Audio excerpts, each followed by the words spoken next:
Boris Johnson must force Chancellor Rishi Sunak to cut taxes or sack him, according to senior Tories in response to the Conservatives' disappointing local election performance.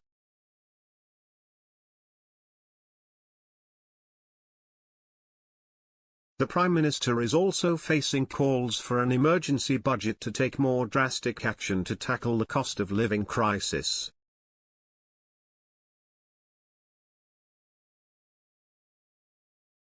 Tory grandees have also called for Mr Sunak to reverse last month's national insurance rise in order to help boost economic growth.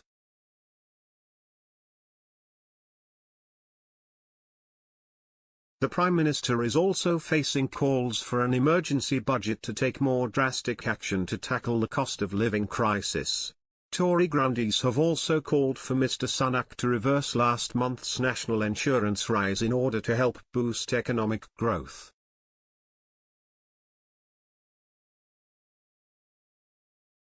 Although Tory MPs said that the results were not bad enough for more no-confidence letters to be sent, more action from Mr Johnson was needed.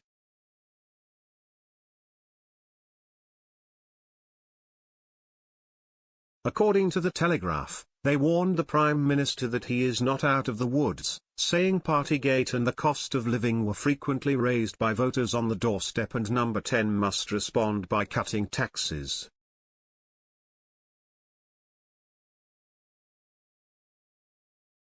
Former Conservative leader Sir Ian Duncan Smith, whose marginal Chingford seat is under threat from Labour, told Times Radio that his party would suffer at the next general election unless it acted now.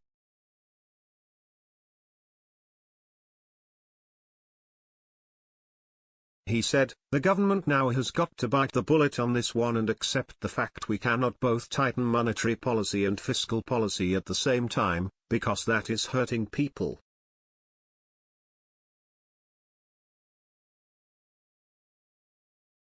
We need to cut taxes to give people more room to ride out the shock of the cost of living crisis.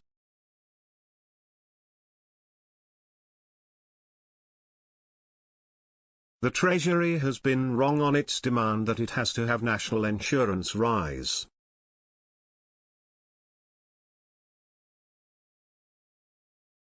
We don't need to raise national insurance and we should cut that.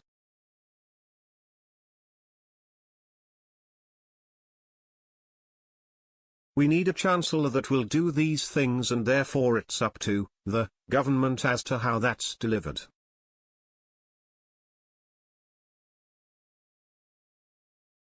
Thatcher-era veteran and former leadership candidate Sir John Redwood told The Telegraph that Mr Sunak is making the UK the only advanced country to respond to a global cost of living crisis by increasing taxes.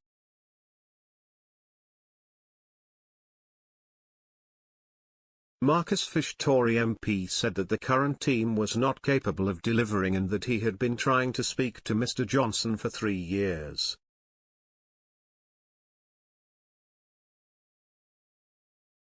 He said, "I do not think the current team is capable of delivering a successful economic policy for the country."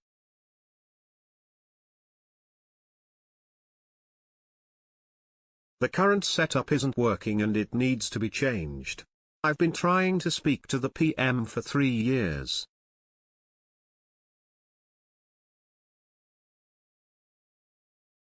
I will be speaking to colleagues about what needs to happen.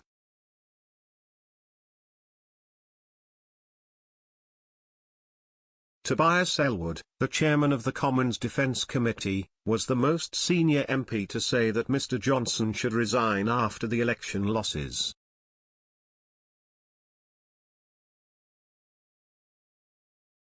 He told the BBC that the Conservatives were hemorrhaging support in parts of the country.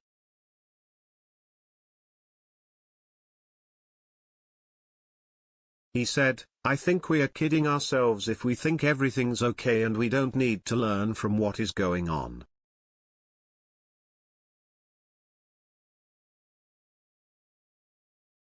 We are hemorrhaging support in parts of the country.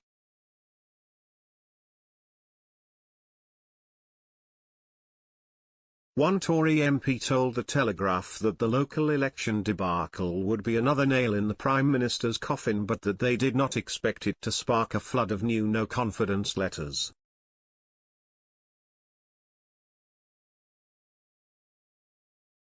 They said, "We're going to face death by 1,000 cuts lasting until autumn.